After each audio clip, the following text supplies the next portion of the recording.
Good evening. Welcome to another episode of Dlptv. This is a weekly show, as you know, sponsored by the Democratic Labour Party. On Tuesdays, we normally have topics involving the more senior persons, except that we have two young persons here this evening. And then on Thursdays, we do a show called Youth Vibes. This evening, we're going to have a very special outreach into the diaspora, since we're discussing our relationship with the diaspora, and hopefully we will speak on rights of persons in the diaspora. Two friends joining us from within the diaspora. We have Anderson Connell, who lives in the UK, and Sue Harris, who lives in the USA. Our local audience this evening, to my right, she needs no introduction, absolutely no introduction, except that let us remind you that she's a lecturer at the University of the West Indies. Miss Felicia Dujon, welcome, Felicia. Hello, good evening. Thank you. And to my left, Mr. Damien Fanus. Damien is a young attorney at law. I well remember the first appearance on the show. We were quite fascinated with Damien's story. So welcome. We want to look at diaspora rights, and we want to look at life in the diaspora, what it has been like for those persons who left us many years ago. And Anderson, I trust you're hearing us. Welcome.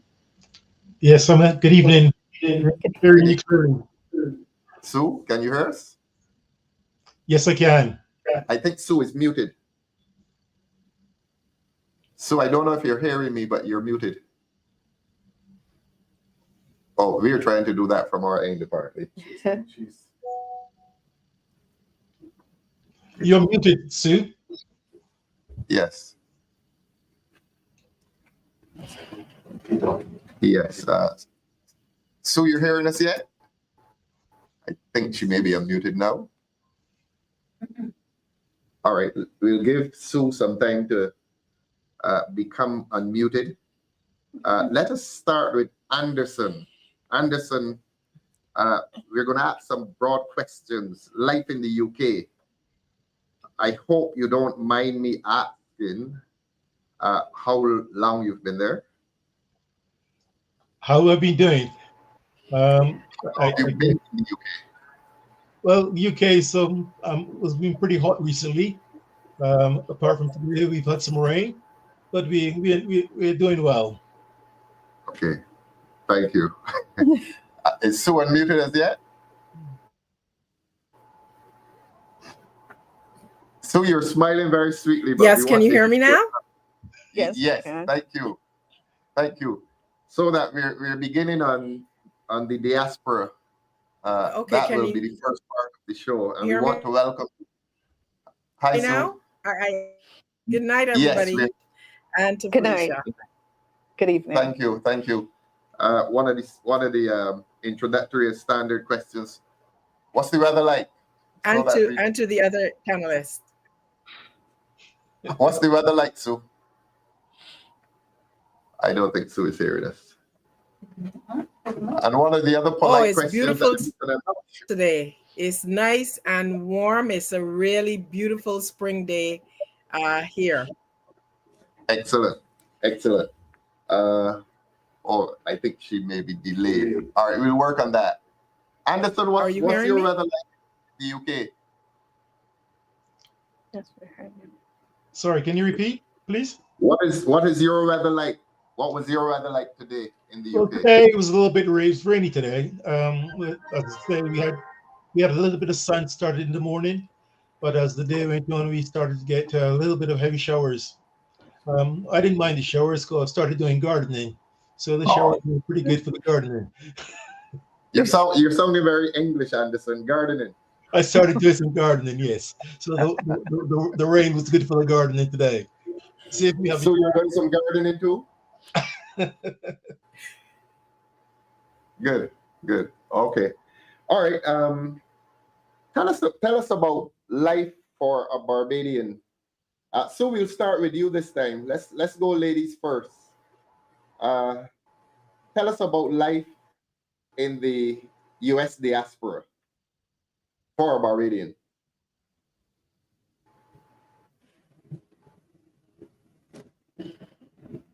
I think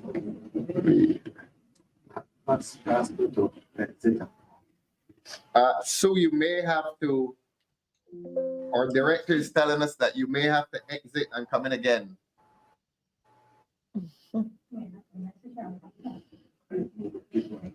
Yes. Let's turn to you, Anderson. Okay. Oh, good. Anderson is picking us up quite easily. Life, another broad question, life in the diaspora for a Barbadian in the UK. What's that like? Or what has it been like? Well, I think there is obviously depends upon where you are, but I think from a diaspora's perspective, generally speaking, I think many of us are, I should say, doing reasonably well. But not, I have to say, there is obviously some which are struggling. We find that, and that's no different from the rest of the society as a whole, where we've got, some pockets of society where are finding times a bit tough. But there are many of us that are doing reasonably well. And we fly the flag on behalf of our country of birth. We do our best to try also engage with the community to offer the skills and what we're doing. So overall, I think the diaspora are doing reasonably well in the UK. Tell us about the question of solidarity among Barbadians who are in the UK. I know it's a big country. But are you experiencing satisfactory levels of solidarity among Barbadians who are living in the UK? Yes, I think that's a very positive thing amongst Barbadians in the UK. As you would know, many you would know, wherever you are in the UK, particularly within England, there is in the major towns there are Barbadian organizations and associations, and they're all continue to fly the flag of Barbados and the culture of our country locally in the communities. But collectively, we come together for major events, and we will visit different towns for different events, support one another in that aspect, both culturally and and in other aspects. Good. I'm going to ask you the impossible question. First generation Barbadians, and by that obviously I mean people who emigrated from here, went to the UK, not the ones who were born there. What numbers, approximate numbers, very difficult question, but what approximate numbers would you estimate across the UK? First generation Barbadians. That's a good question for truth. I haven't looked at it recently, but I know it's quite a large number. I mean, for example, where I live, which is in Reading, which is kind of about 50 miles west of London. At one time, we had about 4,000 Barbadians here in Reading. Just one, and Reading is slightly smaller than Barbados, so you can imagine 4,000 Barbadians. So I know the largest numbers tend to be around London and so on like that. So I will not be surprised if we're up in about the 50s of thousands of Barbadians living in the UK. Excellent. So you're hearing us now? Yes, I can hear you. Can you hear me well now? Yes. Oh, Thank beautiful. We wanted to ask you similar questions to Okay. life in the USA for Barbadians who have migrated there. Good, bad, fair. So generally good. I think you just asked Anderson about first generation. So I would say life is reasonably good, not necessarily bad. We just had a big election, so that changed somewhat some things. But in general, life is good for most of us who've been here for I've been here almost 30 years. Okay. I was asking Anderson about Bajan solidarity, and I hope you don't mind using the word Bajan. It's more intimate. Oh yeah, Bajan, of course. yes, Bajan solidarity in the U.S. How is that? Well, Good. I think where we are is Barbadians are pretty scattered here, but Mhm. in other states, let's say for New York, for instance, there are quite a number of organizations and clubs and groups and hangouts in basements and so on. So there is quite a lot of solidarity, Oh, specifically in the New York kind of area where there tend to be more Barbadians, Bajans. I see. And when Barbadians emigrate, they hang out a lot more together. Obviously, you're a minority, national Yes, minority. They, yes, and a lot. I particularly like the idea of the basement hangouts. I know people get together and do the football parties and the basketball yes. parties you're talking about. Yeah, well, that too. But like just recently, we were in New York, and somebody said, "Did you hear about somebody who does really good cuckoo and flying fish and well, you cuckoo with anything and Bajan food?" And when we got to the house, it was a lovely house with a lovely basement filled with Bajan goodies, and Yes. so that's the type of thing that I'm talking about. But of course, there's a lot of cricket hangouts and so on, especially in And Brooklyn. did you mention rum? Did I hear rum? Ralph? Rum. R-U-M. Rum. Rum. Oh, Yes. rum. Absolutely. Of course. Great. Anderson. Lot of Bajan hangouts in England. A lot of Bajans Well, hanging out together in England. well, that is a popular thing in different parts of England. I mean, we have regular limes, taking place, whether it be London or Manchester or wherever. I mean, I know particularly in London, there's always limes going on, literally every Friday night or every last Friday in the month or something like that. Mhm. I mean, here in Reading, where I live, we just had opened up our first Barbadian-run restaurant. And that Barbadian Run restaurant, I think they're now started to do a similar sort of thing on a Friday night. But they're doing well also. But we do hang out and we do get together whenever, and we don't need an excuse for that. We easily, all we want to hear about where there's a line, where there's a function going on, and they will well be supported. And what about people keeping their accent?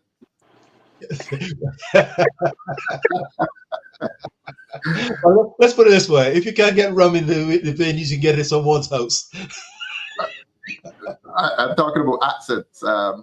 I get a sense that when Bajans hang out together in these big cities, you really hear the Bajan accent coming out. Yes, when you do. they're hanging out together. That's true. Very much so. Very much so. As a matter of fact, there are some of us that when we were together, I think we were still in Barbados. Many years ago, the accent and the language and the certain words that I wouldn't call on No, please don't. those words and phrases will come out quite openly. Yeah. At these socials, do Barbadians talk a lot about, and it may be a sad topic, do you talk about home, back home? Because I imagine you still call Barbados home. Do you talk a lot about that? Yes. Yes. Yeah. Same for you, Sue? Yes, absolutely. We talk a lot about home and reminisce a lot. Anderson, can I say that that we actually visited that Barbadian restaurant recently? Yes, you can, and you certainly can. Sue came to Reading and had Lovely.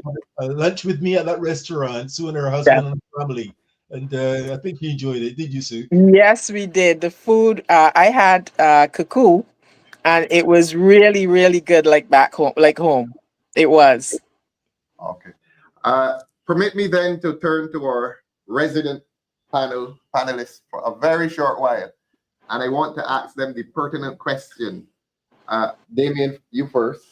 Do you have any close relatives who would have who emigrated to either UK or USA?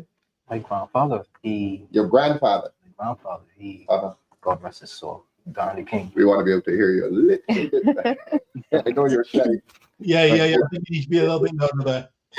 But my grandfather, he emigrated some time ago, long time ago, To UK or USA? to the UK. UK. I had an aunt and a cousin, couple aunts, Yeah. two aunts who emigrated to the USA, and a cousin. You visited? Never been to the USA. Never been to the US? Never been to UK? Oh, Never wow. been to- Oh, okay. Well, long overdue. Yeah, we have to do that. Long overdue. Yeah. Felicia, any relatives emigrated to the USA or to? Well, to UK? both. both. I have a number of relatives, which is very strange. Is when I went to New York to study, I met relatives from a roommate Oh, really? who played cricket.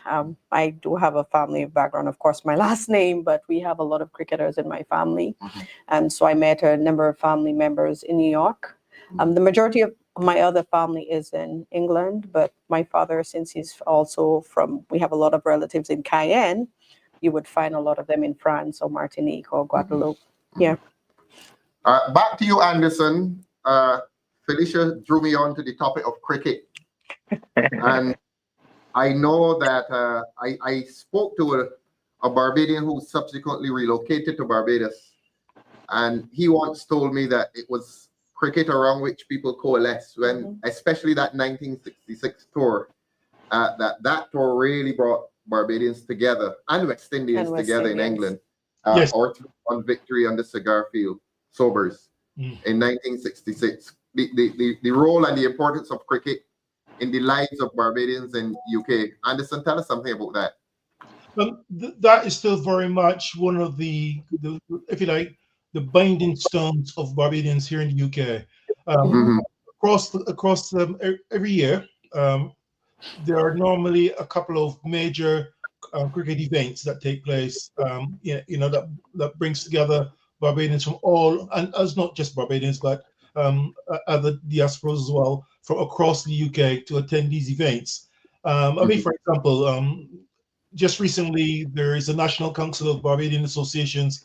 They held what's called a little bit of BIM, and that normally takes place in Leicester, and that normally includes a cricket match between a local team and collection of Barbadians, and again that's well supported. And the same happens in London between June July. We have again a major tournament where you have a select team coming from the Barbados High Commission together with a select team made up, and again they play, and the attendance is normally somewhere in the thousands. Really? Thousands that attend these matches, and those are just local events that take place. But obviously, today you've got the West Indies are here in the UK at the moment, and they're well supported, even though they're giving us grief, but they're still well supported. It's been about close to 30 years that we haven't done particularly well in England. We've had some successes in between, but the Bajans are still attending test matches in England as they were in the 1960s. Well, I think what we've seen now, I think there is obviously a Barbadian that's playing for England at the moment. His name escapes me, but he. Jacob Bethel. Yeah, I think More than one, actually, Bethel and the fast bowler. Yeah, and then obviously there is obviously our fast bowler that played also for him. He's not playing currently, but he's been playing for England. Over the years, we've had obviously people like Roland Butcher and others that. He was the pioneer actually. Yeah, and so there've been quite a few Barbadians that's played for England. Across the counties, I think since the counties have changed the structure in terms of the number of overseas players that play in county cricket, they don't have as many Barbadians now playing in county cricket. But there is still, a handful of Barbadians playing across the leagues, the county leagues. Yeah. So your experience in the US would have been somewhat different because you don't get test cricket there. And I can tell, and Anderson would tell you that particularly in the 1960s, 70s, possibly the 80s when we were still doing well, you would have had thousands of Barbadians going up and West Indians going off to see the West Indies team play against England. Yours would not have been a similar experience in the USA. neighbors probably would have been Barbadians and West Indians, Trinidadians, Guyanese, and Guyanese in particular. They love cricket. You would have been going to local games, possibly in the New York district, and watching Barbadians play matches among themselves. That has been your experience, cricket experience? No, I don't know anything about cricket at all. My husband might know more, but I am not. I would go. I would have gone, from time to time, but it would have been just to socialize and to meet other Barbadians. But cricket, that would come under my husband Barclay. But you've gone to some of the games. Yeah, some of them, but not a lot of games. Yeah, But over the years, there would have been something happening with cricket and local teams and so on, and you would have attended in Brooklyn or and some other places too. Well, tell us about the atmosphere at these games. Oh, it's very festive. There's a lot of rum and a lot of talk and meeting up of old friends and that type of thing. And I haven't seen you for years. Where do you live now? So it's a lot of very festive, very friendly, very warm. You tend to as you were saying before, we tend to talk a lot about home and catch up on people that you maybe went to school with, that maybe living here now that you didn't know that were living here. So it's that type of atmosphere, very warm, very friendly, very festive. Yes. I wanted to ask you about the diaspora across the US. And to ask, Anderson told us that Reading would have had a lot of Barbadians. He said 4,000 or 5,000 back in the day. Yeah. Where is the locus, the main point of Barbadian location across the US diaspora? Is it New York, I would imagine? Yeah, I think I don't have figures. The last time I checked, the concentration would have been in New York, specifically Brooklyn. But Yes. you can still find Bajans in a little bit in the Bronx.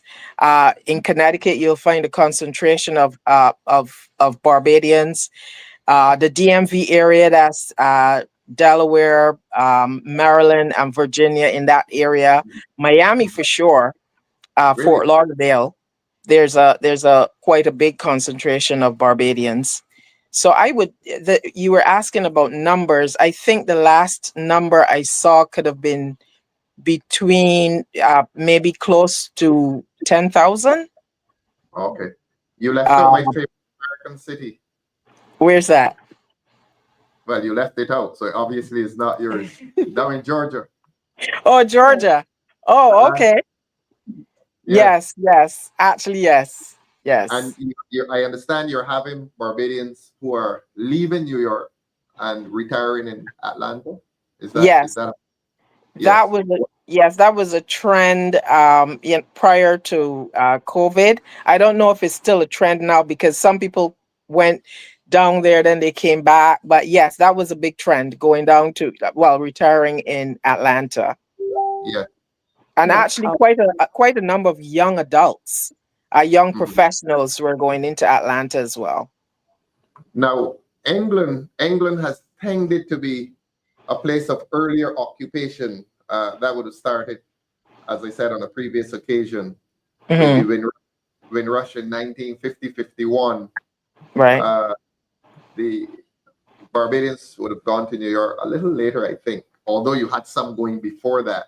But in modern times, the exodus to England would have been around 1950 and beyond. New York a little later. I want to ask you and Anderson about the contact. Obviously, you've kept contact with people here in Barbados, between US and Barbados and UK and Barbados respectively. Right. Has there been transatlantic contact? Have Bajans in the US been in contact with Bajans in the UK? Anderson, you wanna? I will have to say that contacts between Bajans and in the UK and Bajans in tends to be on an individual basis, where you have like I know Yes. individuals in the US, and we make contact, but I don't think that we have collective structures to create the relationships and exchanges between the US and the UK. So I think normally sometimes, as I say, normally be individuals that will be in touch with other individuals, more so. That tends to be the pattern. Yes.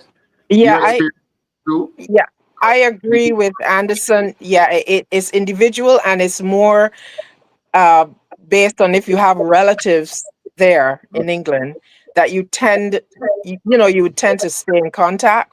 But yeah, there's no, as far as I'm aware, there's no structured, like organizations between the two countries where, with Barbadians in England and Barbadians in the US. They may be, but I'm not aware of them. And I see. the contact between the two, as far as I know, is not that popular. Can we explain that on the basis of cultural equivalencies, that perhaps the English culture and the American culture don't offer a lot in common with each other? For Perhaps. living in both places? I somehow don't think so. Oh. I think there's a divide in the cultures between the two, because being coming from England, you have a very kind of hidden way of doing things. Whereas the American culture tends to be more upfront in doing things. So I think we have this thing that's rubbed off on us that talk about stiff upper lip and that kind of thing, and we will give you a smile, but behind we will probably be cursing you. Whereas the Americans will probably do it more frontal. I think that, so there's a slight difference between the cultures in that aspect. Yes, yeah. So you wanted to add something? No, I was just laughing because he's absolutely correct. Yeah, we are more we are direct. Okay.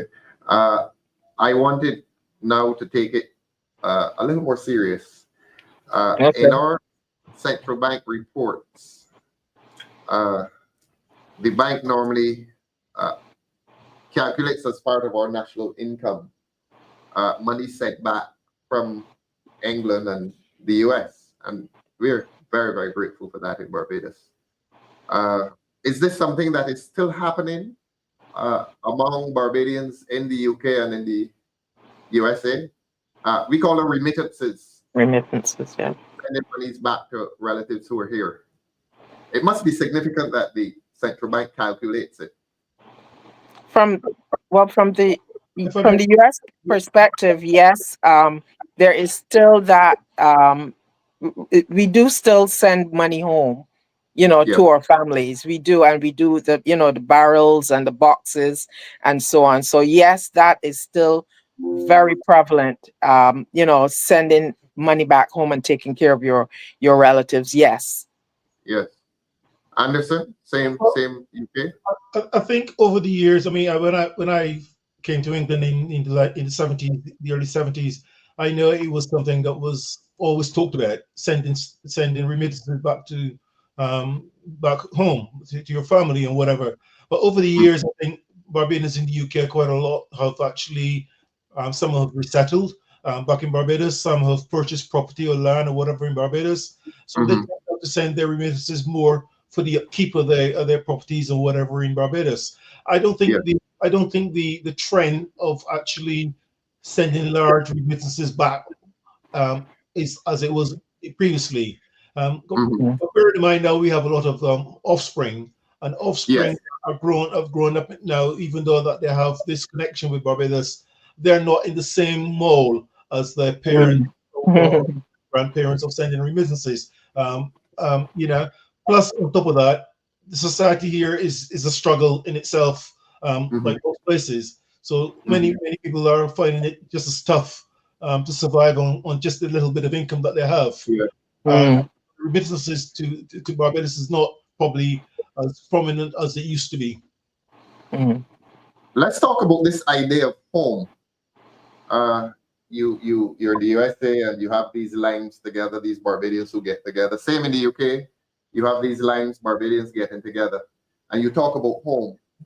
But let us extend that. Do you think that a lot of people in the US and in the UK have this desire to come back to Barbados and to settle here permanently? Is that a desire, or have people settled into the US and say, look, this is home for me, I'll visit Barbados? Or in the UK, this is home for me, I'll visit Barbados. What's the situation there?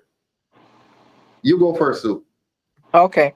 So I think a lot of us, we think fondly of home, about Barbados, and some of us want to come back and settle, after we've retired and so on. But it also depends, because we're thinking about healthcare. We're thinking about life in general, and we compare. Can we have the same standard of living, if we're back there, and we start to think of lots of things, and healthcare is top of mind, well, for a number of people that I've spoken to. But yes, we want to come back. We think of home, but we're thinking of those, some of those other things, that may or may not be where we'd like them to be when we think of home. Yes, and of course, technology has made the distance shorter. I mean, you can, like what we're doing here now. You can talk to your people here easily, WhatsApp calls, video calls, so that the distances have been shortened by technology. So that perhaps the desire, that sentimental desire to come back to Barbados and resettle, is not quite as intense. Is that it? I mean, yes, the technology is helpful, and yeah, it adds to the convenience. But we want to be home. We want to be at the beach. We want to, you want to enjoy the things that are home. That is very uniquely Barbadian, that you've missed all of these years. So yes, technology is there, but you want to be home. You want to be there. Now, England is a longer distance, Anderson. Yes. Are you having, would you say the Barbadians in England have this desire, this intense desire to come back to Barbados and live?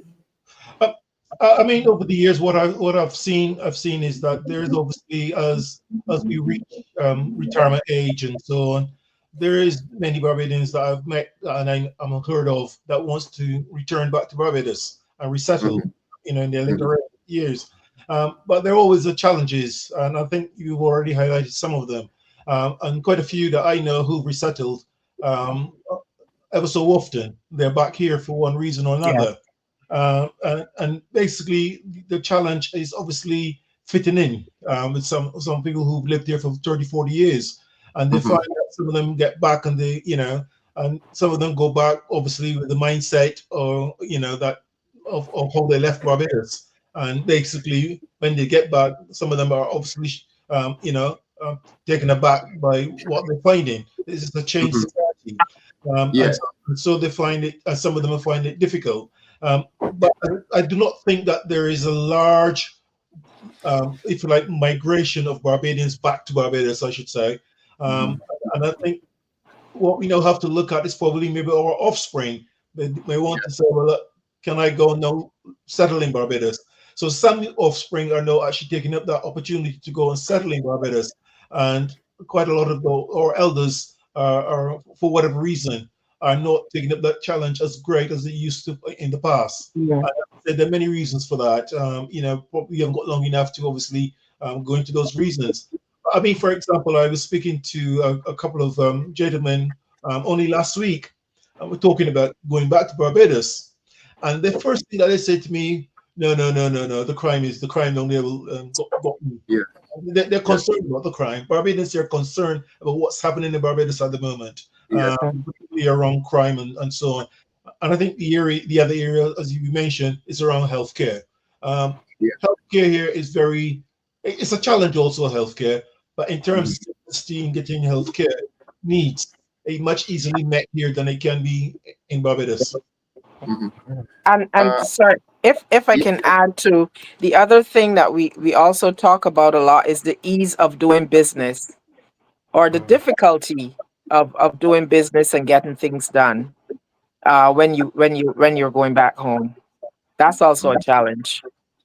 Yeah.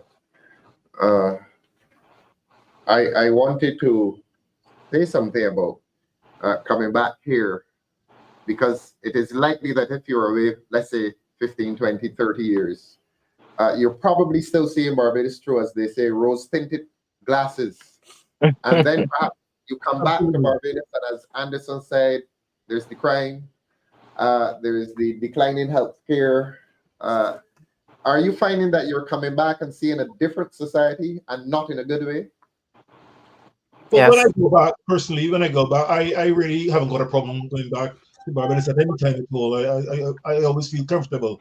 But I think the issue for most people is the fact that Barbados is the size of Barbados in terms of not only in area but also in population. And the fact is that the crime level in itself magnifies itself many times. Even though you may have the same level of crime in the UK, but it doesn't magnify itself so much in the UK as compared to Barbados. I think it's because of the size. And so everyone feels as though threatened by it. Like I sit here in Reading, I'm not threatened by crime, even though crime is high.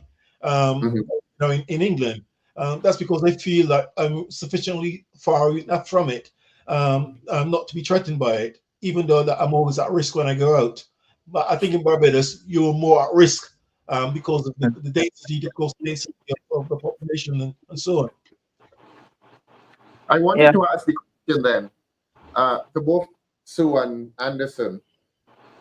Coming home to Barbados now, do you feel unsafe as opposed to like 15, 20, 30, 35 years ago? I'd say yes, you coming back home now, and well, at least in the last, let's say, 4 or 5 years, you are more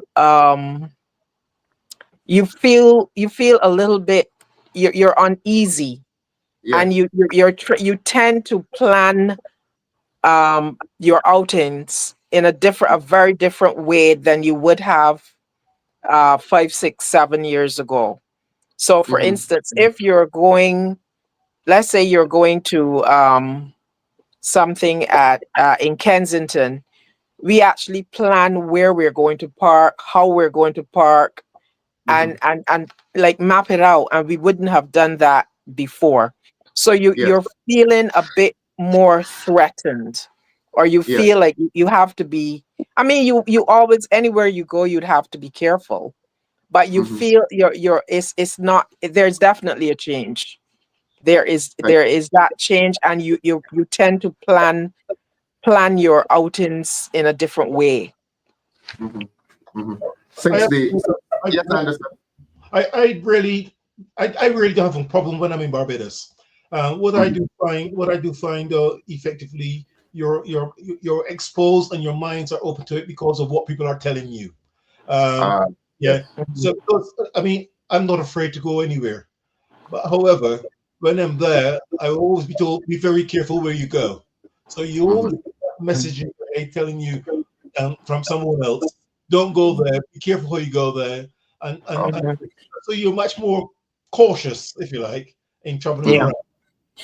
We're getting a message from Shirley. Damien, with younger eyes, is going to read it.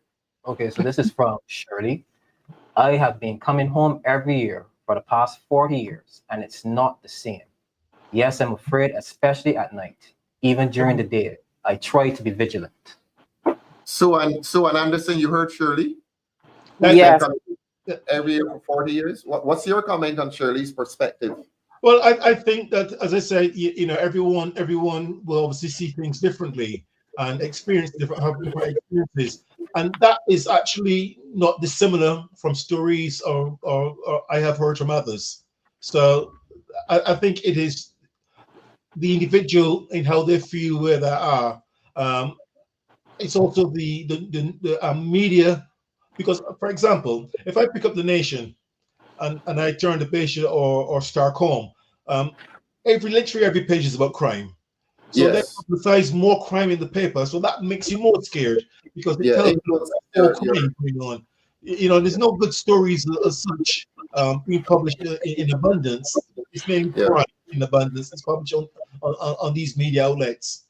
Hmm. Yeah. But you So have home. sorry, go ahead. Anderson, you were saying in spite of that, you individually you can make yourself happy when you Yes, come. yes. Yes. Yes, Sue. Yeah, so I agree with what Shirley said. There is, as I said, there is a difference, and before you kind of you would have had a happy-go-lucky, I'm going home. If you were coming from, well, as I was before coming from New York, I'd be like, this is nothing like New York. But over the years, you really have to pay attention, and especially at night, and coming home late, you do. For our experience, my husband and I, we have started paying more closer attention to our surroundings. Yes. Let's hear from Judy Moody. I've been thinking a lot about returning home to retire. I have to admit, I have some concerns, especially the state of the healthcare and rising crime. It's making me reconsider if it's the right move. And we're so happy to be hearing from people who live in the diaspora. Perhaps Judy will tell us which city she's in when she writes to us again shortly. Any comments? Judy is saying that, as you said earlier, the healthcare system here is a bit of a disincentive. Crime is a disincentive. And she's wondering, yes, Judy is wondering if it is the right move. If you had to advise people like Judy, what would you say to her? You come occasionally, Anderson, you come occasionally. You probably look at it objectively. You're seeing the prices, you're seeing the relative safety, not as safe as it used to before. But if Judy wanted to come and relocate, what would you tell her? Would you discourage or encourage? I will never discourage Yeah. anyone from going to Barbados. I Come think on home. Barbados To is no different. relocate. Barbados is no different to any other society where crime exists. So there's Yeah. always crime, and you always have to take precautions wherever you are, whether you're in the US, whether you're in the UK, Germany, or wherever you are. Crime does Sorry, it. Judy says she's in New York. Thanks, Judy. Yeah. So I think it's a case of being cautious on your movements, but I don't think that that crime that should stop you. I think for me personally, I think the issue of crime, we all have to deal with it. But I think society in itself, through its media, do not help. So the media in itself makes us even more scared to travel. Yes. Because Yes. if we actually follow the media, we will not step foot out the door. Because Correct. the media that makes crime very high, because they use it to publicize their turn, and I think that way people like Judy are scared. I'm sorry. I want both of you to respond to Vihoy. And Vihoy said, well, I don't know if it's Victor or Victoria, that they feel safer in New York City than in Barbados. Your comments, Sue? Yeah, well, you hear that a lot, and yeah, people do say that in these times they do feel safer in places like New York or Connecticut or Miami. I've heard that before, and to answer the question, if somebody was coming back home, what would you say? I'd say, come on, come back home. I would never say not, you shouldn't go, but it's just that you have to have a slightly different mindset. Mm-hmm. So yeah, I've heard that before, and sometimes my husband he does say that he feels safer here than in Barbados at times. Marie Watson is making a very interesting comment. Marie says, when we go to the supermarket, the prices are higher than Rhode Island. Yes. Give us a Rhode Island report, Sue. Well, I don't know about Rhode Island, but I can tell you that yes, when you go to the supermarket, and I think relatives and friends always say to us, do not come here and start saying, but you know, what it costs over there. They Yes. say, you know, it gets them annoyed. But sometimes, you know, like you'd see, for instance, you'd see a bell sweet pepper and it would be $7. That is Mm-hmm. utterly incredible. Mm-hmm. Mm-hmm. So yes, the when you go to the supermarket, it jolts you a little bit. It does, even though things are getting expensive over here. But when you're in Barbados, it really shocks you at Yes. at the prices that you're seeing. It is shocking. Marie again is introducing a topic that I want to hear both of you on. Marie says, my family and I stay at a hotel. I'm not going to give the name. I'm not going to advertise the hotel. But we're finding that a lot more Barbadians are coming home on holiday. And they're not staying in the village that they left. They're going to hotels. What's that all about? We No, thought we wanted to see the black belly sheep in the pasture and to walk down the little rough cart road. But you're going to the Hilton. What's that about? no, we always stay with our relatives. Always, always, always stay with relatives. Okay. What we would do is sometimes we would carve out 3 days at a hotel, but I we see. always stay with relatives. We feel like we feel it's it's just home. We would never Yeah. ever come to Barbados and stay 2 weeks or 3 weeks just at a hotel and just visit our relatives. No, we wouldn't do that.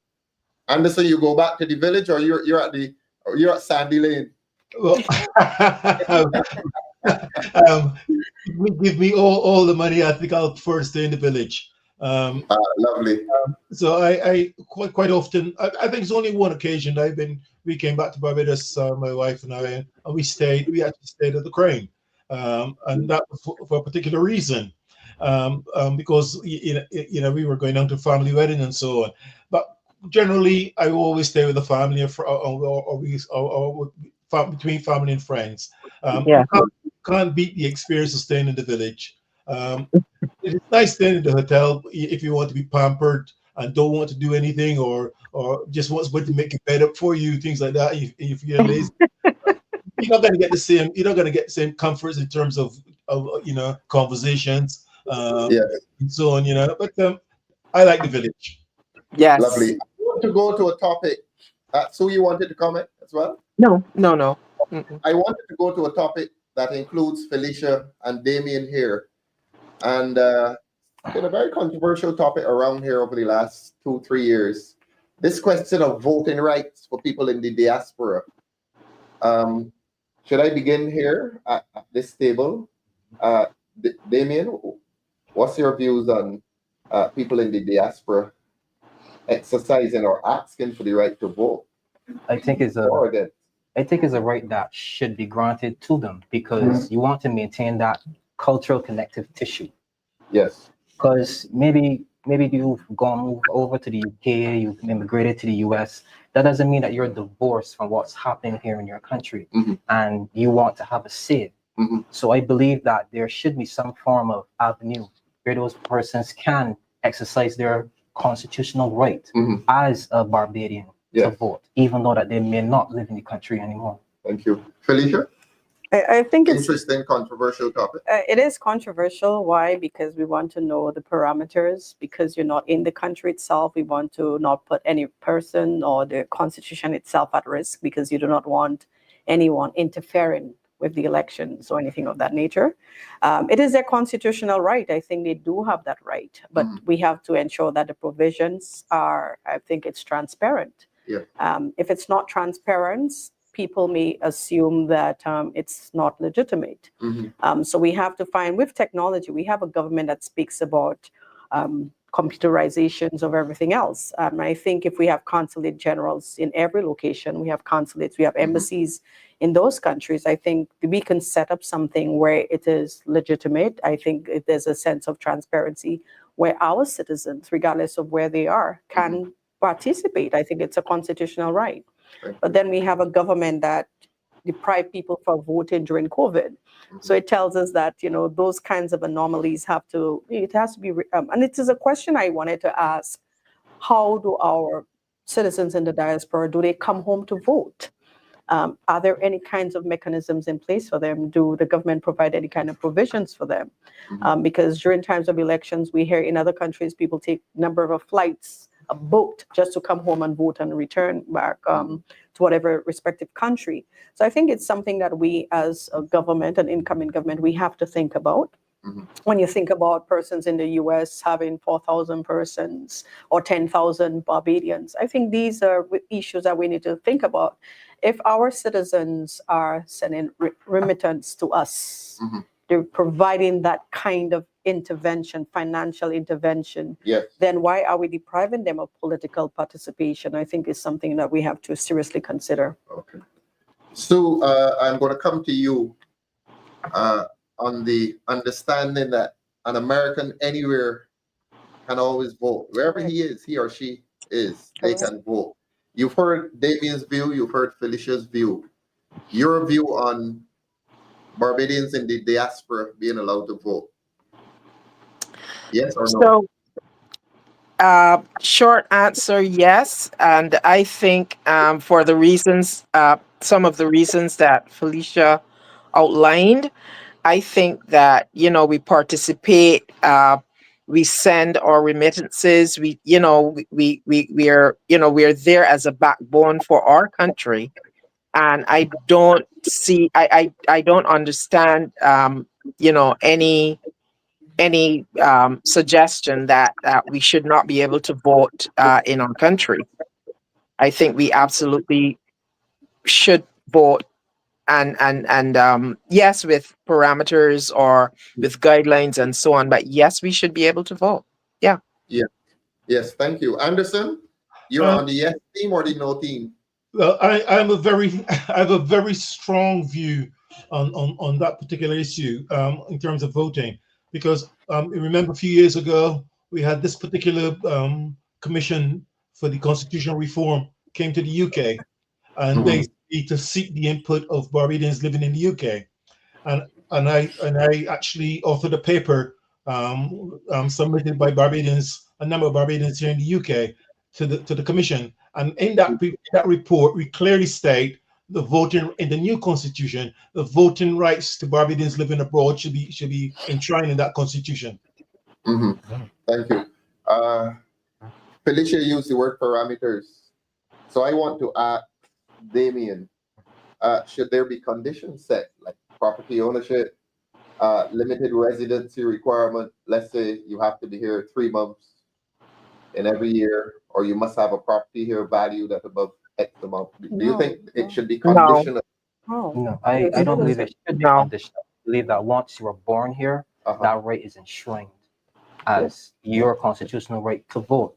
So whether you are in Afghanistan or on the moon, you should be able to cast your vote and have a say in what happens in the country, especially if you're someone that you may be living abroad, but you have family here. Yes. And you, as Felicia said, you send out your remittance, and you want to know that things are still going well, even though that you're not present. But you will still probably come back and settle. So you want to still have that say. So I don't think it should, the only parameter it should be is that whether you were born here, or even if you were somebody who probably were naturalized, that right should also still be established. So you extend it to naturalization. Naturalization as well. So that is the only parameter that I would say it should be allowed. Yes. Your view on that. Coming to you shortly, Sue. Well, once you're a citizen, you should be permitted to vote. The Constitution gives you that right. That is your fundamental right. Yeah. But I also wanted to throw, just being a devil advocate. Please. We speak about we gathering.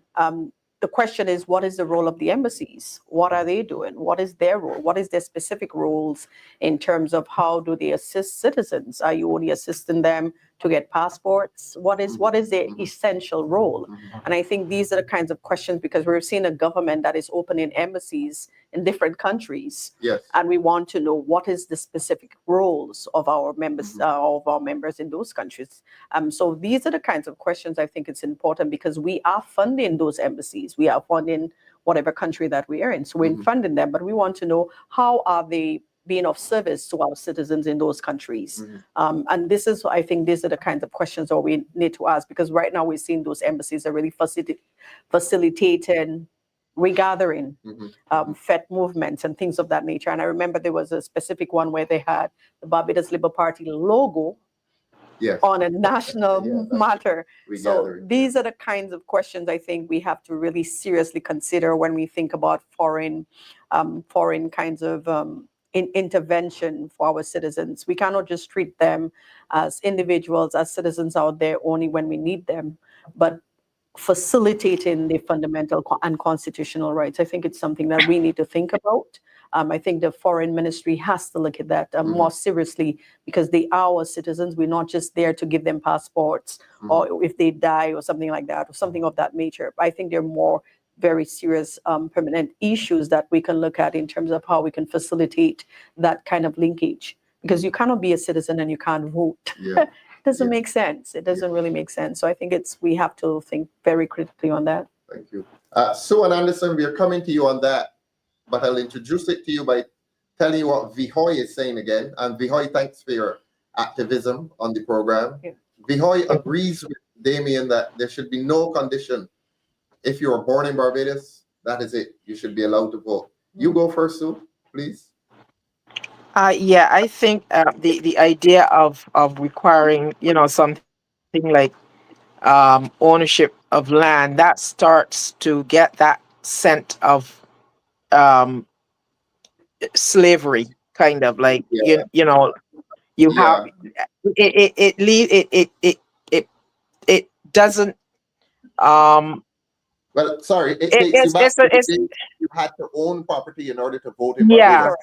It harkens back to that. So a little distasteful. And I don't think there should be any. You're born in Barbados. People who are from the Caribbean can vote from other islands. So why, if I am born in Barbados, why can't I vote? What about the residency requirement? Those who will tell you, look, you want to vote here, have some proof of location here. And suppose somebody tells you, look, I think you should be here at least 3 months in every year. What is your response to that? Well, I don't know. I'm not sure that would, because then you're going to be saying, well, then you only want retirees to vote. Because who else would be able to come home for 3 months, to vote? So, like, are you saying, well, is it gonna be age related? Because unless you're independently rich, you have to work, and you're not going to get 3 months off every year. Let's do some more devil's advocacy then. What about those persons who will say to you, look, you're voting in the US and you're voting here. You have two locations in which to vote. That's all right. Yeah, dual citizenship. Dual citizenship. Yes. Anderson?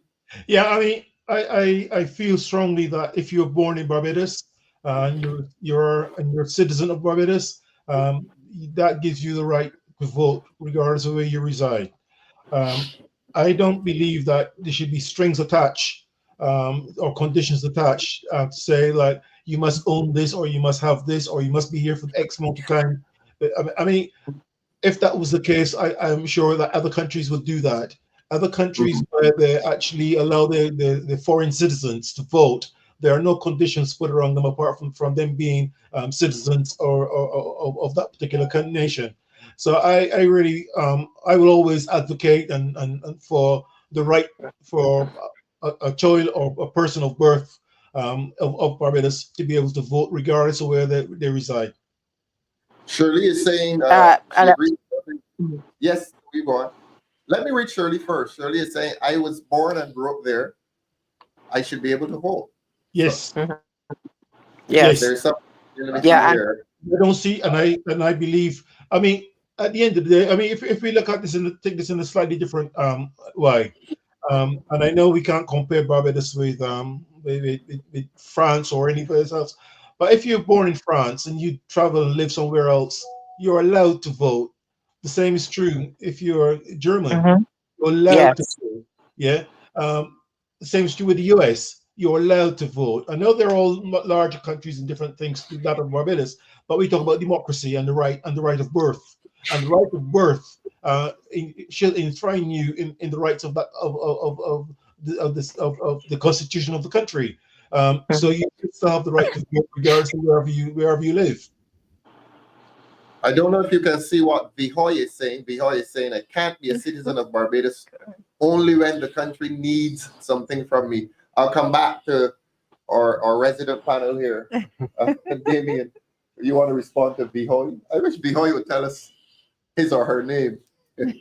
I honestly cannot agree anymore with such a statement. It gives the impression that you're only good for one particular thing. Yeah. But Remittances. Yeah. You understand me? So it gives you the impression that once you've left, that is it. You're divorced from everything that happens in the territory. So this is something that probably needs to be addressed in future debates. Yeah. Future. Yes. Yes. Yes, please.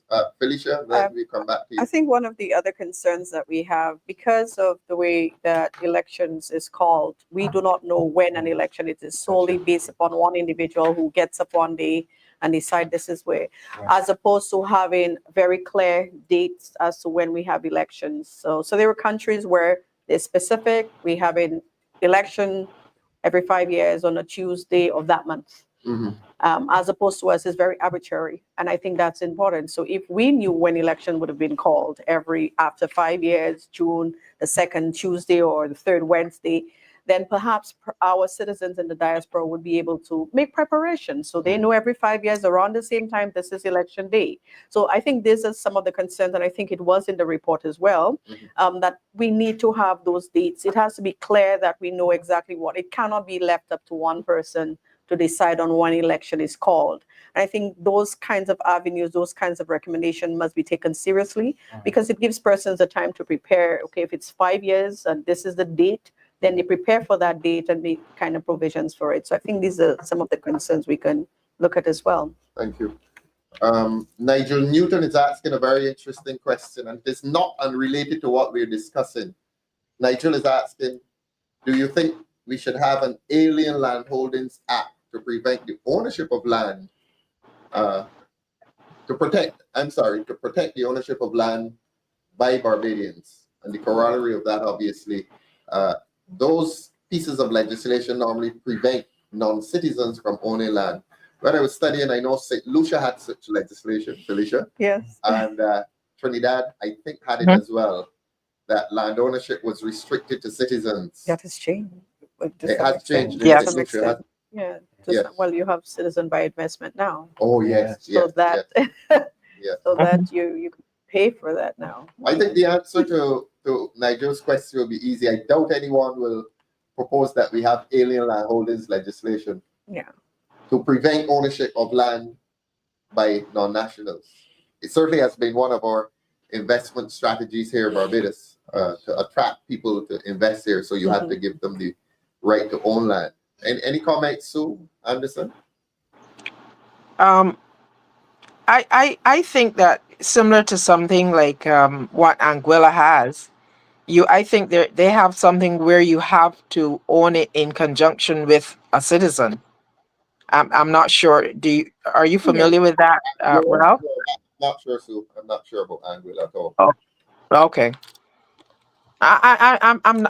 I'm conflicted with that. What Nigel Newton is saying. Well, I mean, I feel that land ownership and major property ownership, there should be a restriction around that in terms of who owns it and who can buy it. Again, we made that recommendation in the report in the constitutional reform review. And basically what we said is effectively major, particularly major historical buildings, etc., and so on, Mhm. not be owned by any foreigners. It should all be owned by Barbados. If they can't be owned by Barbadian individually, it should be owned by by Barbados estate. So there should be a trust estate Mhm. country that owns Yeah. particular buildings, and rather than the foreigners owning them. In terms of land purchase, again, I think there should be a limitation about who can buy and own land in Barbados, and I think you should be living in Barbados, and there should be a time limit as to how long you should be living in Barbados before you can actually own that land. Really? Yeah, I agree with that, You agree with that? Anderson. Yes, I agree with Anderson on that point. That it should be a limited right. Yes, Yes. for non-Barbadians. Okay. I think I just saw a Margaret Gittins before we come to Everyday Handyman Ottawa. I think is the name. Margaret Gittins was saying that she has dual citizenship and she votes here and in Canada. That's Mhm. interesting, Margaret. And we come to Everyday Handyman Ottawa. You want to read that one, Damien? So everyday It's too first far. parts. Okay. All right. So everyday Handyman Ottawa. He says, what about the people who are living the daily reality and paying their taxes? What about creating a specific type of constituencies from for the people in the diaspora? And the second part, online constituencies that won't impact the will of the people living and paying taxes. Doesn't matter who you are or where in the world you are, home will always be home. Well, according to principles of sovereignty, you cannot have a constituency outside of Barbados. The Barbados Constitution has no application beyond this geographical place called Barbados. So I think that's the easy answer. Handyman, Ottawa, and I assume Handyman is in Ottawa.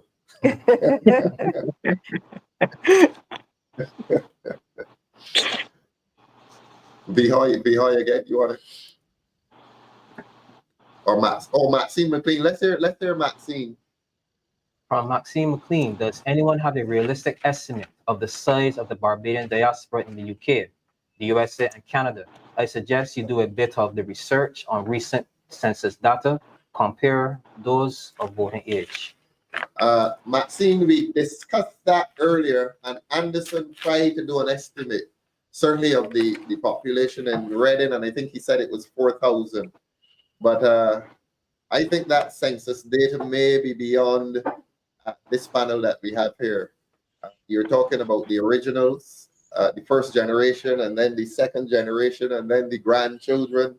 So you're talking, I think you would go into millions. What do you think, Damien? Yeah. Mhm.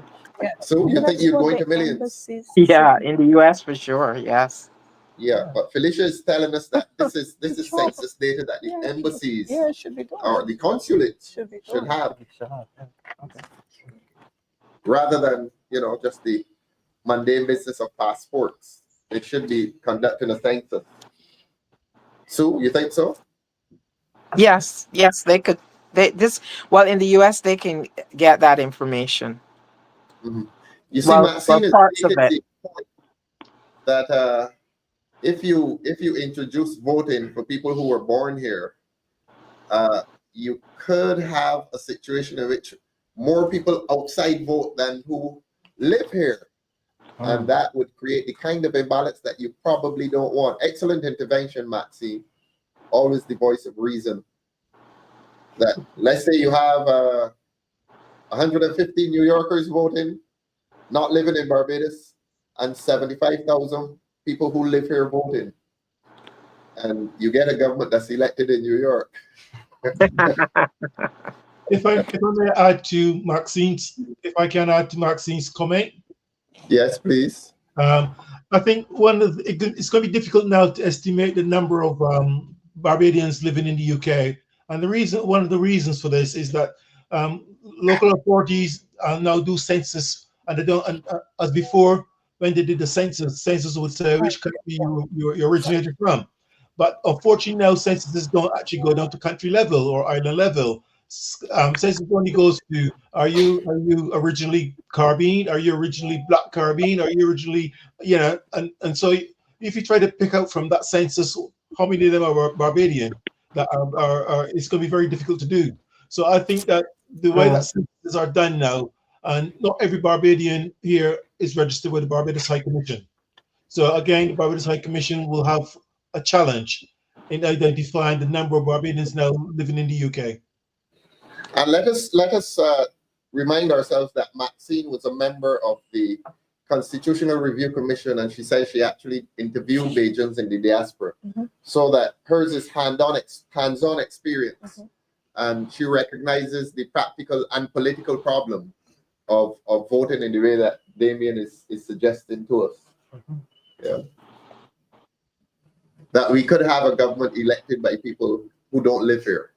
But it's or still, who don't ordinarily reside here, to use the legal expression. but it's, Sorry, Felicia. but I'm saying it's still the constitutional right that whether we want to look at it from that perspective or not, they still have that right. They still They, have they should still have that Yes. right to make that choice. We cannot ignore that they are Barbadians, even though they live outside of Barbados. I think they should still be given You're that right to do that. Supposing then we tell Maxine, look, if they, and this is devil's advocacy again, if they enjoy the right, let us tax them. Because the Americans do that.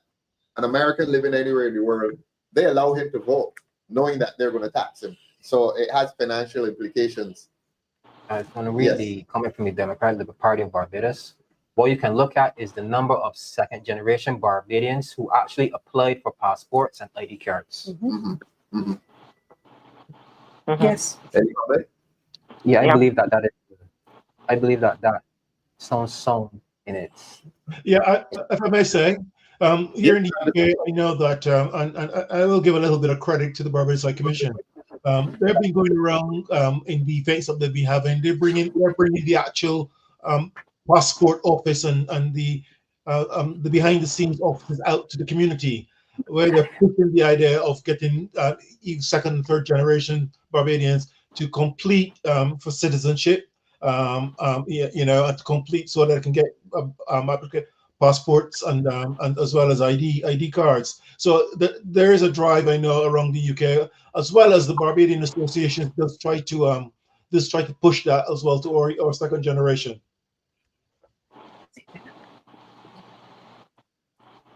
Thank you, Shirley. I'm not going to read what you said, but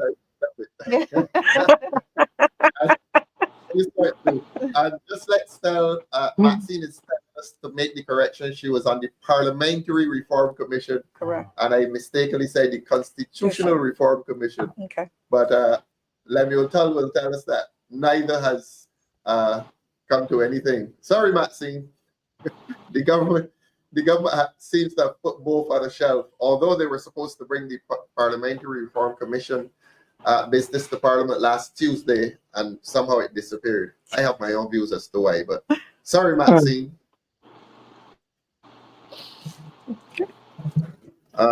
Vihoy, but people are entitled to all benefits, including social security and medical benefits. Those people. Oh, those people are entitled to all the benefits. I raised the issue just now, which exists with the Americans, and I don't think I got an answer from Sue or Anderson. Somebody says, "Okay, you want to vote? Let us tax you." Let's hear you.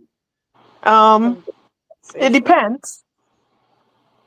It depends. It depends on what you're taxing us for and what and at what levels.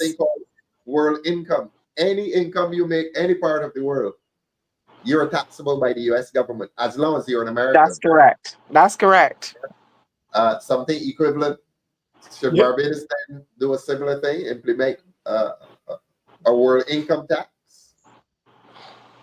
Because as I've said, the Americans, I mean, it brings a lot of money into the American treasury.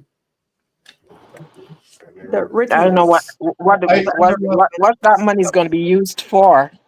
So you're avoiding the question. You want to vote? Can I tax you? Are you advocating that if we make earnings in the UK, we should be taxed by the Barbados government? Is that what you're indicating? Yes, you want. Look, this is devil's advocacy here, and some person in Barbados is saying to you, Anderson, you want to vote, fine. I give you the vote, but I want to tax you as well. What's your response? If I make earnings in Barbados, even if I'm living abroad, I have no problems in paying taxes for any earnings I make in Barbados. But I think to go beyond jurisdiction, to charge you for earnings made in a foreign land, I think that's Right. a bit too far. I wanted to read Keith Padmore. How about having a requirement that they be living in Barbados for a period of time in order to become qualified? And I think he needs to vote. And we did No. raise that earlier. No, we No. said no. No, we No were resident. born there. Not even a week, not even one visit, as with the green card stipulation in the US. I don't know if it still exists. No, Not even a visit No. per year. no, no. We're sending our money all the time. Thank you. Yeah. Very good. We're sending our money all the time. And you have not only that birth certificate, but a baptism certificate, which they don't issue anymore. And a passport, ID, which you have to pay for. Tell us then. I keep hearing this statement about I'm sending you my money. Yes. What is the general sentimental position of Barbadians overseas towards Barbados? Is In terms of, well, is the affection still there? of course. Of course. It is. Yes, absolutely. Yes. We do Yeah. all we can to ensure a better Barbados. Yes. Mm. Yeah, I mean, yeah, we try to fill in the gaps because some their relatives or friends who it's tough. It's tough. Mhm. And even in terms of sending barrels, even though that's getting to be a bit the way how it is now, sometimes you say, well, instead of sending a barrel, because that has become or is becoming more prohibitive, you just send the money that that what you would spend for a barrel, you just spend the money, you just send the money instead of doing a barrel, because that process is becoming very difficult. Yes, And yes. we had a Caribbean island who is I think they're not charging for barrels coming in or something they're doing that's that is helpful, because it looks almost like if you're trying to discourage us from sending barrels. Mhm. Apart from which, I'm told, Sue, that some of your prices there are becoming fairly high.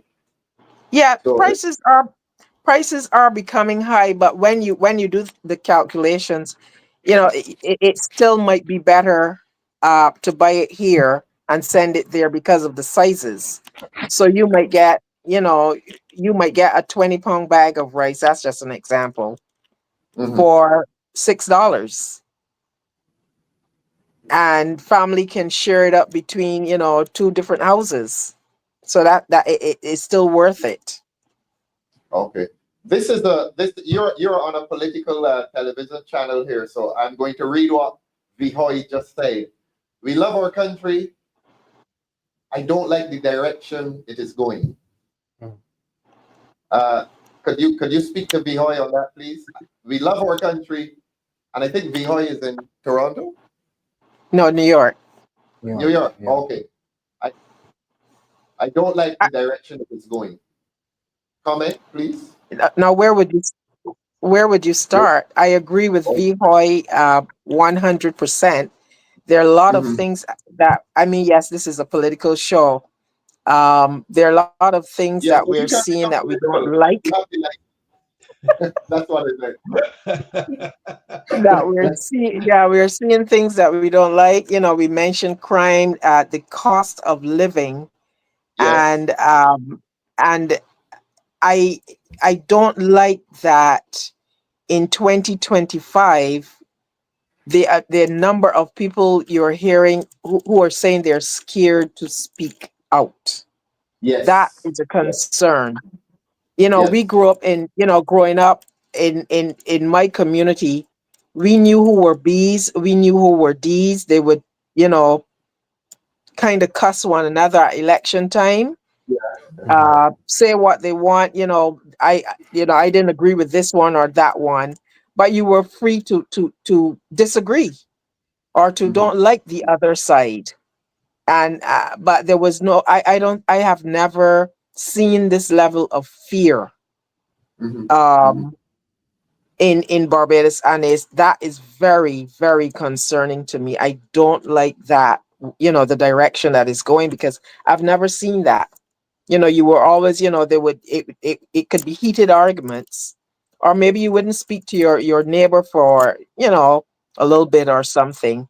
But that was it. You were never so scared, like, I'm going to lose my job. I'm not going to be able to eat. Yes, yes. Let us come to the table here. The question of fear, Damien, you're seeing it?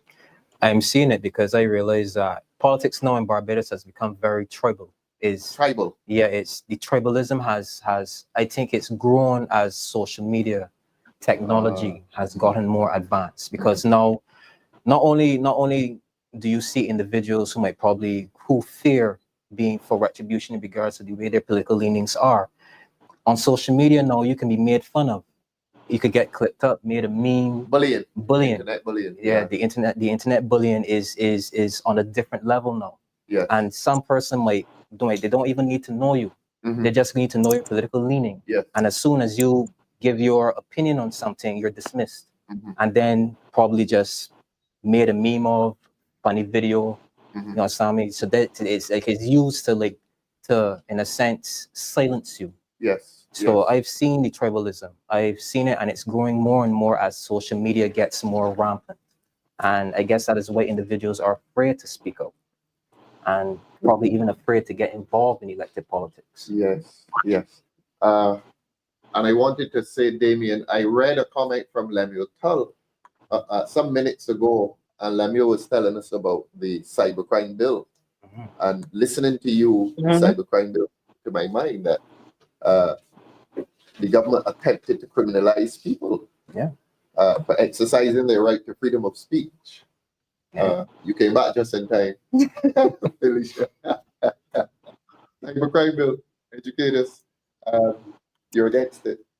Well, of course, not because I think the argument for the government is for the protection of citizens. They felt that there are people that go on social media and harass and bully persons. So I think that's one side of it. And I don't think anyone in any right-thinking Barbadian would agree to anyone harassing anyone or child pornography. So in the legislation, there are those provisions that we agree to. But we know how this government works. They're very subtle in the way that they infringe on the rights of citizens. And so when you give very open and arbitrary laws, it could be misinterpreted. It could be interpreted in various ways. And I think because of that kind of ambiguity, and I think that was the major problem with this bill, is because of the ambiguity, so that the government or whoever the legislator is will say, well, this is what we meant by harassment. This is what we meant by censorship. This is what we meant. So there's no clear guidelines as to what exactly the language, the legal language, what it means for the average citizen. So if it means that I post a meme about you and you get offended or you are disgusted, it's not clear. Anybody, a word like disgust, it could be arbitrary. What may disgust you may not necessarily disgust me. But to put it in law, it becomes problematic. And I think one of the things that I do remember, if you're a legislator, it's your responsibility that the language is not ambiguous. And so it's very important that we look at that. And again, I think what the most important aspect of this bill was how they criminalized the individual. $70,000. Yes, $70,000 for a citizen. We can barely afford to buy bread in the supermarket. And you're telling us that you're going to charge us for harassment. But I specifically believe, my personal views is that that particular bill was designed to censor citizens, particularly around elections, where you know during election time you find people do like what they did in the by-election. They create all these memes about you, they say things about you, and it's interesting that even during the by-election, you were seeing supporters of the Barbados Labour Party engaging in acts that would violate that same cybercrime bill. And these are, I think, the kinds of issues that we need to raise, that they themselves are participating in it, but they want to legislate it. And I think it is important that that persons recognize that. And it was kind of interesting that the Prime Minister came out and said that persons are using AI to mimic her voice. So now she understands what cybercrime actually is about when you speak about artificial intelligence. So it may not necessarily be an individual that is creating whatever mischief, but it could be the use of those types of technologies. And I don't think our society, not as yet, have really understood what the limitations and, of course, what AI can actually do. Because I don't need to be in the same space. How are you going to criminalize me if I don't live in Barbados? It doesn't. The law does not extend. And I think you made that point in Parliament, that you can only criminalize someone in the country. You can't go to someone in the UK or the US. And they try to give that impression. But again, this government is very deceitful. So I never take anything they say seriously because we know how it works with the law. So I think that's something. And I'm glad that we haven't heard about it. So I'm hoping that it stays wherever in whatever black closet that it is, and just remains there. Yeah. Anderson, this question of fear, you're outside before us, and we want you to look in and tell us how we're living. Do you sense that there's fear in Barbados? Sorry, can you repeat, please? I missed the first part. Oh, the question of fear. Damien referred to the question of fear that people feel in Barbados. And Sue talked about it as well. And Sue made the point that it may affect people's jobs, people's job prospects. You come back here from time to time. Do you get a sense that people are fearful politically? Yeah, I think there's two things, two areas, and I was quite interested in listening to Felicia talking about, particularly talking about the cybercrime bill. I think Barbados at the moment has become very you're slightly fearing. People tend to speak together in groups, but they will not speak publicly. It is this like they become very tight-lipped. They see things are wrong, but yet they will keep tight-lipped. They will. So I think there's a fear of being called out, a fear of being something going against you, and I think that particularly when you look at the cybercrime bill, that bill in itself is particularly written in a way that leaves it open to interpretation. So which means that you and yourself, you're not quite sure where you're going to break the boundaries of the bill. So before you know it, you've broken the boundaries of the bill, and you could be called against that. So I think there's a real fear factor that exists in Barbados. Having said that, when I look, particularly something that really disturbed me recently, and I give Felicia credit for this, the last by-election, for example, and I believe that what we saw in the last by-election with that MP, now we have now new MP, is taking a group of school children to wave flags and to welcome them coming to Parliament. And I'm thinking, where is Barbados going with this? You remember years ago when the Queen or the royal family came to Barbados, you used to take us along and we waved flags, and then we watched them running. That to me is really going backwards in terms of colonial views, and I think that should never be allowed. No school children should be allowed to welcome any parliament, any newly elected parliament into Parliament. That should never happen. And the question is, that set a precedent. Does that mean moving forward, we will now see every time an MP gets elected and going to Parliament for the first time, we will all have a group of school children standing there waving flags to welcome that MP? The question is, what is the education are we giving those young children? What are they learning from that? What are the parents gaining from that? Indoctrination. The indoctrination. I was just about to say that it is more insidious because they weren't doing flags of Barbados, of the Barbadian flag. It was red and yellow and Look at there's the no adult. amount Look of at the adult. excuses. Yeah, Can there's you no see the amount of. photograph? Yes, I can see it And with the can you red see and the yellow. It's in Yeah, red. I know red. There's a it looked parliamentarian. almost like China, Yes, for God's yes, sake. yes. It looked like China, like what And you happens know, in China, and this is a slippery slope. yes, it is. It is. I mean, we talked about the right benches, and now it's come to this. And Red schools. people are not only afraid. Well, people are afraid to speak against the government. But Felicia was brilliant on radio yesterday and on social media. It is as if people are afraid to agree publicly with the Yes. opposition views. They agree with it privately, but a lot of people are afraid to come out and say, I agree with the opposition. And that's the extent of the fear. It's quite oppressive, actually. But it's our I have job to do never that. seen I've never seen Barbados like this. I've never seen it. No. We still have the picture, Sorry. David. Sorry, Felicia. I was saying it. I think it's our duty to highlight those kinds of unethical human rights violations. It's our duty. We cannot stay silent. When we remain silent, it means that we give the government consent to infringe on the rights of citizens, including the rights of children.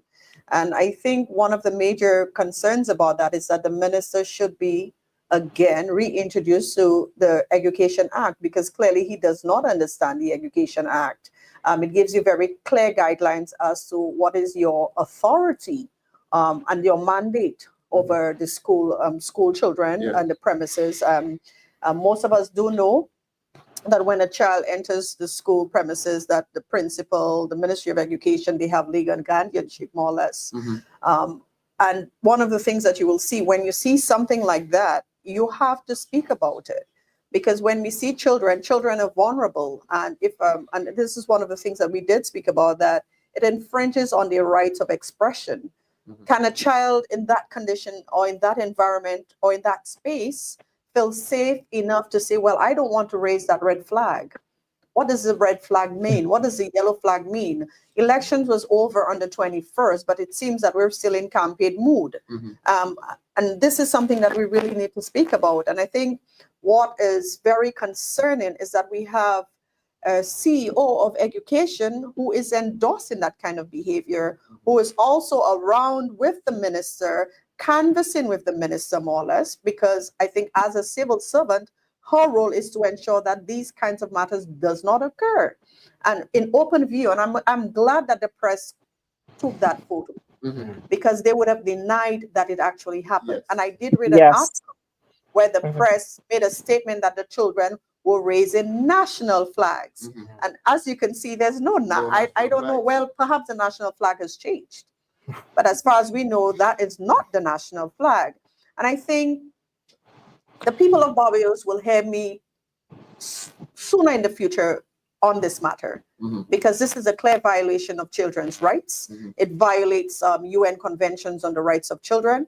We haven't heard the Child Care Board on this. We haven't heard UNICEF on this. And it's clear that the children, and I think some persons were talking about parental rights, that perhaps the parent did give permission. But if a parent is giving a child permission to be outside Parliament with Barbados Labour Party paraphilias, what they should have done is to send their children in normal clothes, not the school uniform, because the uniforms are a representation of our state institutions. So that anytime we see children in uniform, we know that that child is part of an institution, a learning institution. So I think there's the lines that have been broken there. They have very clear guidelines that have been breached upon. And I think, and I will say it again openly, that the Minister of Education and the CEO violated and breached the Education Act. I will also go a little bit further to let them know that the parents or whoever endorsed this and agreed to it should be held accountable. And I believe an investigation should take place in terms of who provided the instructions and approval to have school children during school hours waving partisan flags outside of Parliament on that day. And I think it's very important, because what it does, it sets a very dangerous precedent. And what it also says is that if you do not support the Barbados Labour Party, what about persons that are non-partisan? What about persons that support different political parties or, it doesn't have to be the Democratic Labour Party. And they know that their children are in school, that their children could be pulled out of school or told that they're going to a tour or something. And then they're outside plastered on social media and in the public press with Barbados Labour Party flags flying out. And I think it's very important that I do understand that persons are fearful now, but we need to speak about it. We need to protect children. We need to remind the minister of his role.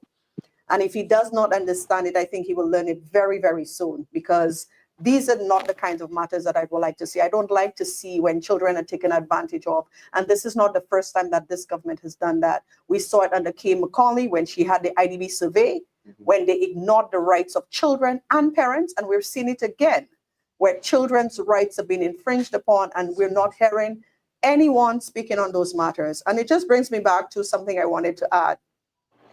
When the Child Protection Bill was perhaps wanted to be passed, Felicia Dujon spoke about it. And at the time, many persons did not understand what I was trying to share. Many public, I got attacked for it. But later on, the Child Care Board came and added their voice. The Barbados, Attorneys Association came out as well. Bar Association came out as well. And a number of organizations came out. When it comes to children's rights, we do not negotiate. We do not negotiate on those things. And if we have to make a very clear mandate that the minister, please do not use our children for any kind of canvassing. Election is over. Please, your mandate is very clear when it comes to the Education Act. If you do not have it, I can email it to you so that you can brief yourself again, because this has been a violation. If that happened in any other country, he would have had to resign the following day. As simple as it is. And Felicia, I wonder if a grievance complaint cannot be made to the UN, because there are specific regulations with UNICEF that speak against the exploitation of children, the abuse and exploitation of children. And this is a clear case of political exploitation. I mean, look at that photograph. As I was saying, I have given them until this week to respond to it. Other than that, I will take the necessary actions on this matter. Yeah. Lemuel was telling us that, these are people who painted a school floor, right? Foundation school. Yes. During the conference. I mean, it's getting as bad as that in Barbados. These insidious incursions against the rights of people and extending it to children. No wonder people in Barbados are so afraid. You think any of those parents or any of those adults there, whoever they are, would have had the courage to say no? Or do you think any of them, Felicia and Damien, do you think any of them wanted to say no? I have another question I would ask. Do you think any private school would allow that kind of behavior with their school, with their children outside? Private school, because Ask the other question. Would they have asked the private school to do it? No. And I think as a parent, it raises more fundamental questions for me, because it raises the question about children being in an environment and not being able to speak freely. And was that infringed upon them? What was told to the children? Who decided it was okay or permissible to have children stand out? Do the children understand what happened on that day? Well, let us ask Stu and Anderson then, by way of comparison. Have you seen this kind of thing in the UK or the USA? That will never happen in the UK. Never. Thank you very much. Never. There are Never. and 24% organizations will not allow that to happen.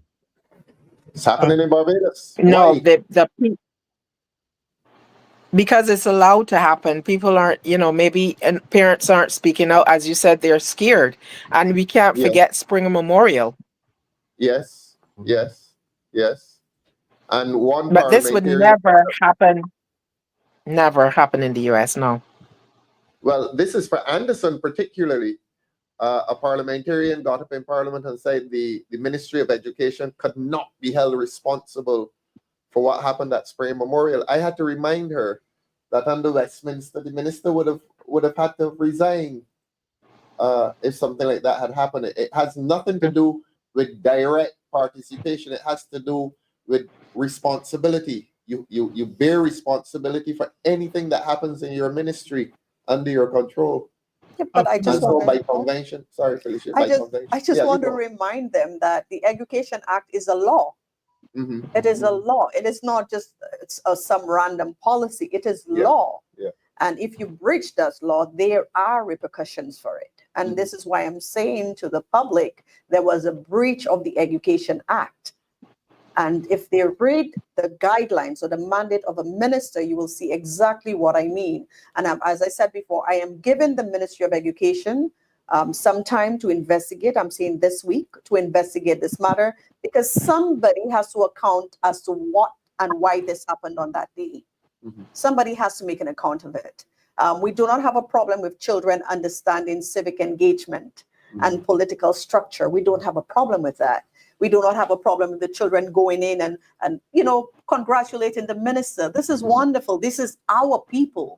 But when we do partisan politics with children, the innocence of children, I think it's fundamentally wrong. And I think some investigation has to be done. Let us pause and say good night to Shirley, who is in Greece and got into bed only at 3:33 a.m. Shirley, you'll see the recording tomorrow. Thanks so much for joining us tonight. Sorry to have kept you up so late. It's not our fault that we do a good show. Can I just add one thing? Can I just add one thing to what? Yes, please, Anderson. Yes.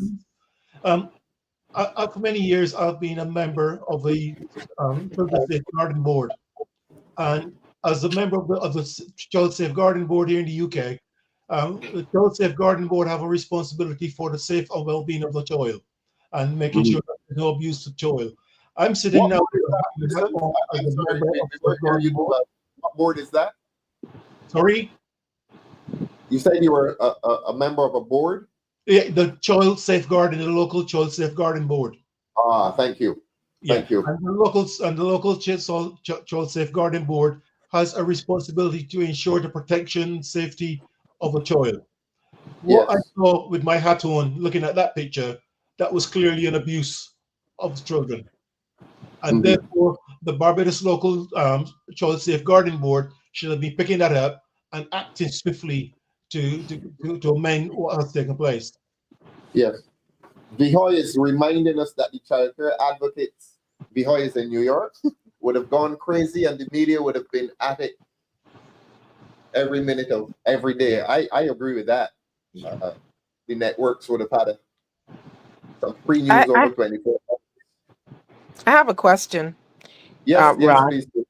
Yes. Does anybody feel that there will be a plan to change the flag of Barbados? Well, on the 30th of November 2021, was it?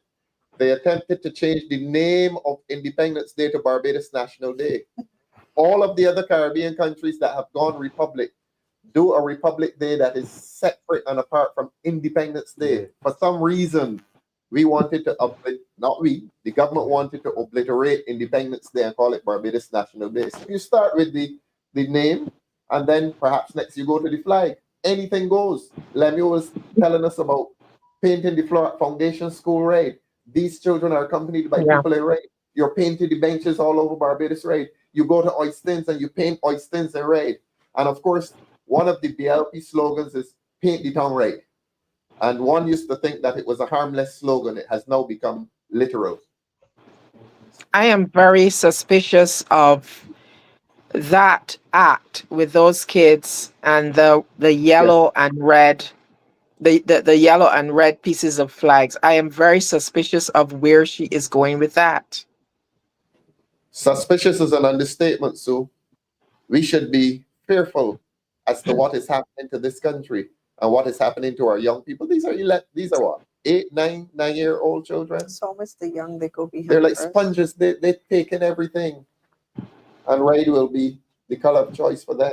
As a political statement, they're being taught political statements at the age of 8, 9, and 10. And that's the danger. Indoctrination.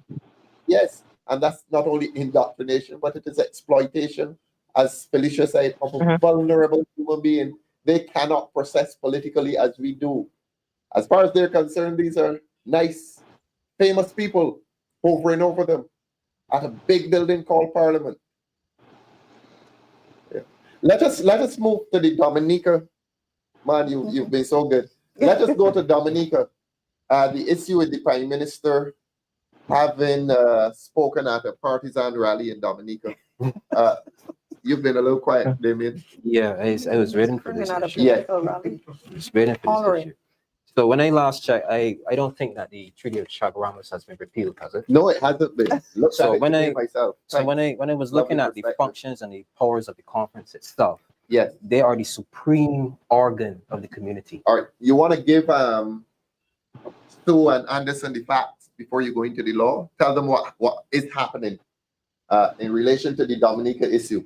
So apparently there was a political meeting where the Prime Minister of Barbados attended and apparently spoke at, from what I A gathered. partisan political meeting And of the Dominican the Labour Labour Party. Party, Yes. of the Dominican Labour Party. And what I said, it was kind of partisan in a sense, because then when you look at the two names, the Democratic, well, in a sense, the Labour. Labour Party, the Labour Party itself, And you the would- colors. and the colors itself, right, are Red. red. Red. Red, Sea of isn't it? red. Sea of red. Just like here. I didn't even take Yes. that into consideration. Yes. It is same red. colors. Is red. So when you look at the powers of the conference itself, they automatically tell you that they are the supreme organ of the community, which is a very powerful, very powerful body. Mhm. And then the chairman itself wields a lot of power and influence. And the chairman of Caricom. The chairman of Caricom. So you're following us, Sue and Anderson? I am. Yes, I am. I am. Yes. So Yes. when you look at their policy direction in regards to the community, you would think that obviously they would focus on regional security, economic policy, climate change, not the interests of a political party Mhm. in one Caricom country. Yes. That is something that I find to be very dangerous. And then we're setting a very dangerous precedent if a chairman can go to or lend support The to chairman of Caricom. a chairman of Caricom to one party because she believes that, it is her mandate, her remit. She can do whatever she feels like, or he can do whatever she feels like, depending on who it is that is the chairman at the point in time. From when I read the article, the ERC, the Economic Reform Commission, they said this never happened before. A chairman has never done that. Yes. Could you imagine if, like, when the Democratic Labour Party, when they were in power, if they had a chairman Mhm. or anyone come and speak at a Mhm. political party, Mhm. you would see pitchforks, people will be hanged, people will be looking to basically as they protest. Mhm. There will be protests in the streets. Mhm. And I believe that this is something that needs to be addressed, and it's something that sets a very dangerous precedent, Mhm. and it's something that should never ever happen again. Now we've had prime ministers visiting other party conferences, and there's something of a convention or protocol that you speak politically, but you try to rise above the partisan divide. In other words, your speech becomes statesman-like. Statesman-like, and to benefit. We've had the Guyana president come in here a few months ago Yeah. to the Barbados Labour Party conference. You remember that one? Yes, I believe. And it was very partisan. Yeah, because you would think that you would, if you're going to speak at a political meeting, you Mhm. would put the community first, Yes. the region first. You're representing Precisely. Caricom itself. Yes. Even if you're not a chairman, but you're coming to speak at a partisan party, Yeah. you are a representative of Caricom, and Yeah. you are rising above. Rise above the partisan debate. Yeah. Yeah. So it's something that I frown upon, and I think that's something that should never happen. Should have never happened. What is the recourse, Damien, for Caribbean people? Just protest? The opposition party I think against it? I think that in Dominica there was they had changed legislation in regards to protesting, Mhm. right? So they think of kind of silence them in that sense. So even then, no, your right to protest, your voice is being silenced. Mhm. So then you have to ask yourself, what do the people have Mhm. to address these types of issues? And if they do attempt to address these issues, Mhm. what would be the retribution? What would happen to them? Would it Was have- there a letter? There was a letter. Somebody- I think the ERC, they had wrote a letter. And The ERC is, the Electoral Reform Commission. and that's the official electoral body in Dominica? I do not believe so. I think it that's is. a NGO. Yeah, I believe that it's a separate. Yeah, but they still have the right to protest. Yeah, they have the right. They have the right to speak their concerns, to voice their concerns. Yeah. Right. But at the end of the day, when you're silencing people and you're dismissing them, what recourse do they have? Yeah. Felicia, you can't stay silent. Well, I'm afraid to speak. You are? Or we come back to you then? No, I will just say something if I must, No, okay. as a Caricom person. Okay. I should say something. No, I'm good. I'm all right. But I'm just Okay. saying that a very important point that you made is that part of our Caricom mandate is regional security.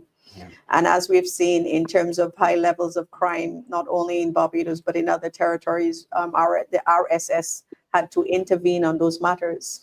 And so when you have the chairperson going on a platform and saying, well, we all Labour Party governments and this is what we do, what it also says is sends a message to non-Labour citizens of other countries that this is their mandate and that we have to be more vigilant. I think personally, the chairwoman, it's her prerogative as to where she chooses to speak. But I think that was very poor judgment as someone in leadership role, and you know that there are other persons within that same society that may not support. It is their democratic right not to support whatever party they choose not to support. But to make such a bold statement that this is what Labour Party people do, this is us, and this is my mandate, and what we need to see is that she made it very clear that Labour Party governments are connected in the region. And that's a very powerful statement, which also means that what if a government, say, for instance, hypothetically speaking, that the Labour Party in St. Lucia loses the election, or the Labour Party in Dominica loses the election, or the Labour Party in St. Vincent loses the election, are you not going to work with those governments that come in? That's from another party and you're the chairperson. How do you think that person or those government will perceive any kind of negotiation or intervention you wish to do? So what it actually does now, it tends to undermine her authority, because now people are seeing that you're biased towards a particular political party, and are they willing to work with you? And so it raises more deeper questions within the region. So I think what other leaders in the Caribbean need to take note of is that the kind of chairperson that you'd want to lead. That was my next question to you, Felicia. Isn't this a breach of the mandate of the chairman of Caricom? It is a breach. Who should naturally It is a be breach. above And I it? think at some point, the leaders of the Caribbean, at some point of Caricom, will have to come together and recognize, because at the end of the day, I hope I made that very clear. What you're saying is that Labour parties in the Caribbean, in Caricom, are the ones, because that's what she basically said, are in solidarity with each other. Yeah. So that means any mandate that you have, you will address it directly, or you'll ensure that there's an advantage point. And we saw what happened in Dominica in terms of the riot. And these are very, very, very important, particularly when we talk about regional security with the levels of crime. And if you're telling people that, so what it means that anyone in the Caribbean that does not support the Labour Party is at risk, more or less, because your chairperson of Caricom does not support other parties. And that is what it's reflective on what she did on that day, standing on a platform and endorsing the Labour Party. And I think it's a dangerous, dangerous outlook for the Caribbean right now for us. Tyranny has gone regional in the name of the chairman of Caricom. That's where we are, Sue and Anderson. I hope you now have an awareness of what happened here. Yes, I'm fully aware. I'll tell you why I'm fully aware, because I have actually been following it myself. Yes, yes, Yeah. yes, And yes, I have been. Yeah. I think my point was, and I think the only point I want to make is, how was she invited? Was she invited as the leader of Caricom? Was she invited as the governor of Barbados, prime minister, or was she invited as the leader of the LP? So there's three caveats to there as to which particular hat was she invited under. Well, we're absolutely certain she could not have been invited as chairman of Caricom. Well, you never know. But the question is, if she's invited as the president of the chair of Caricom, then I believe that she is basically abused her power. Not for the first time. So? Yeah, I just think that she is continuing to push the envelope to see how far she'll go, or how Barbadians and, for that matter, the Caribbean will react. In her, it seems to be some kind of, I'll use the word, diabolical plan. And Barbados, Dominica, St. Vincent, St. Lucia, Guyana. Yeah. I want to ask a question, if you don't mind. It also means that certain policies that is here may be transferred somewhere else. Are they going to pay criminals $8,000 a month in those countries as well to reduce crime? Work here. So, I mean, these are the kinds of questions, because as I said before, it seems that when you look at the other labor countries that are labor governed, you will see that the crime level is very similar. So what are some of their policies? Do you think that some of the policies that we have from Barbados, the high taxes, in terms of crimes, how we deal with crimes, the high cost of living, and I think one of the things that I would like to advise opposition leaders in those CARICOM countries to take a look at that, because perhaps this is what is happening, that they have the same similar policies. They're already working closely together. So see what is happening in your country. Sooner or later, you'll be hearing your government paying persons to reduce crime, 8,000 or whatever that it is. So And what about the cybercrime bill? Well, these are Yeah. also, I think it's important that we see the similarities, because she already highlighted, I want to say the chairwoman highlighted that Labour Party governments work together. And if they're working together, if it means economic development, if it means regional security, what are some of the plans that they have? So we want to see what it looks like. And I think what regional governments have to do, or regional opposition parties need to do that are non-Labour Party government, is to take a deeper look as to what the chairperson was saying on that platform. So thanks, Felicia. Are people in the diaspora, you think, sufficiently sensitized to these issues? Some of them are. Some people are saying, they're not paying that much attention, but they're slowly paying more attention now, and especially with the recent by-election, I think a lot more people started paying attention. Anderson? Yes, I mean, over here, I know that things that are happening are very spoken about in different chats that I'm in, with local chats within the UK. So yes, there are actually noticing very much what's happening around the Barbados and in the Caribbean. Quite a lot of now the Caribbean news, we get the Caribbean news ourselves, so we're pretty much aware of what's going on. The question is whether many of us are acting on the news that we receive. We may just be getting the news but keeping quiet as usual. Yes. I have a question that was raised with me, which I would like to ask, which is slightly different, I'm afraid. Yes, because it's getting on for me a little bit for me now. And the question I want to raise that was asked of me, given the crime that's going on in Barbados and whatever, isn't it about time that the BBF, the Barbados Police Force, start to raise their profile and do active stop and search? Because if guns and those things are easily to get hold of and walk around with, should there be more stop and search? Stop and search is an issue in the UK. It's also an issue in other parts of the world. So the question was raised with me, do we think it's time that Barbados Police Force start to engage in stop and search to start to arrest the crime that is taking place with guns? Anderson, the allied They're question. concerned with tint.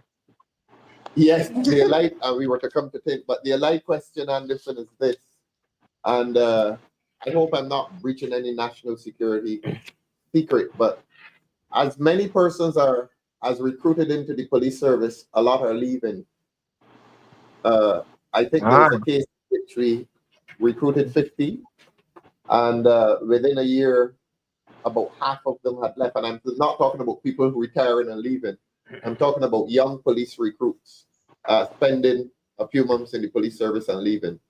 Wow. And yes, and it has been one of our statements, political statements, that the government seems to have lost the confidence of the police service. The relationship between the police service and the government is not as harmonious as it should be, I don't think.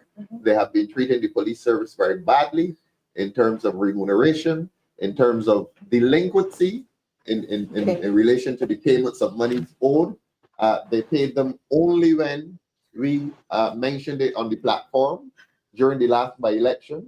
They had promised them since the budget speech of 2024, which was 14 months before, and only when it became an issue on our platform, the decision was made to pay them, so that the police, and not only the police, but the nurses, the prison officers, these are people who are being treated very, very badly by this government in terms of conditions of service, terms and conditions of service, monies owed, promises of promotion, those promises not delivered. A lot is going wrong within the public service in Barbados. If you come to the public service, the top of the public service being populated by consultants, frustrating the career civil servant, I can go on and on. It's 9 o'clock though, and we're going to have to do this again. Sue and Anderson, we want you to commit on air to a part 2. Can you give us that commitment? Yes. Yes. Right? Definitely. Part Given 2. the commitment, it is not a commitment unless you tell us when. You give us the date and we'll make Okay. it happen. Okay, we'll be talking. Anderson? All you do, put the date forward. The director says next week. And the producer, he says next week too. So clear your calendar, please. Okay. Parting words. Ladies first, Sue. We love our country. My husband and I, we will continue to support Barbados. We want the very best for Barbados, but we just like to, to say to Barbadians, you cannot co-sign your own demise.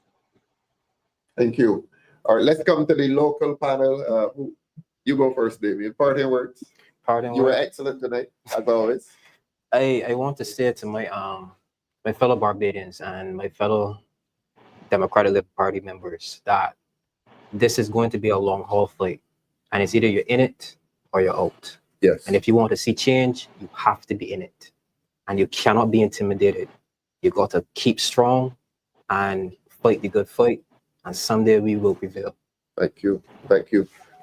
Felicia, parting words. I just want to share my gratitude and love and support for our citizens in the diaspora. Keep on the fight, and hopefully one day we'll be able to get you to vote, because I believe it's your constitutional right. And I think more should be done at the consulates and the embassies, not just giving out and issuing passports.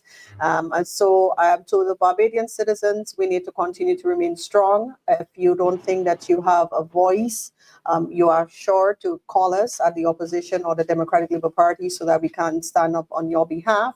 And a special and warm love and gratitude to the people of St. James North. Yes. They've caught my heart. So I just want to say a pleasant good evening to everyone, and we will see you soon. And Anderson, we get to say the best for the last. That's you. I think, first of all, let me express my thanks for obviously inviting me to be part of this particular show this evening. It has been a pleasure to actually share with you, some thoughts and views, and also to listen and learn from what others are saying. I want to be able to say to my fellow Barbadians and members of our party and supporters, because we mustn't forget supporters. We all have a duty to look after one another. We all have a duty to look after Barbados and to make sure that Barbados goes from strength to strength, but not at the expense of forgetting the lowest level of citizenship, if I may use that phrase. I think every man, every citizen of Barbados is valuable, and they should all be cherished. For me, I think it's important that we work together to try to seek to address whatever the issues are that is confronting us from moving forward. To my fellow party members and so on, I'm going to make my first public statement. I think we all need to make a statement about our party, not about an individual. I think we need to ensure that we are supporting the party to make it stronger and better to take over the rails of government. If we start to continue to fight with each other and to just focus on the individual, we will get no further. We will go 2 steps backwards. But once again, thank you all, and I look forward to joining you again at some point soon. Thank you very, very much to all 4 panelists. This has been a very important moment in Barbadian and diasporic relations. This has been an excellent 2 hours. And thanks again. You've made the commitment. The producer and the director, they both say that we are going to do this next week.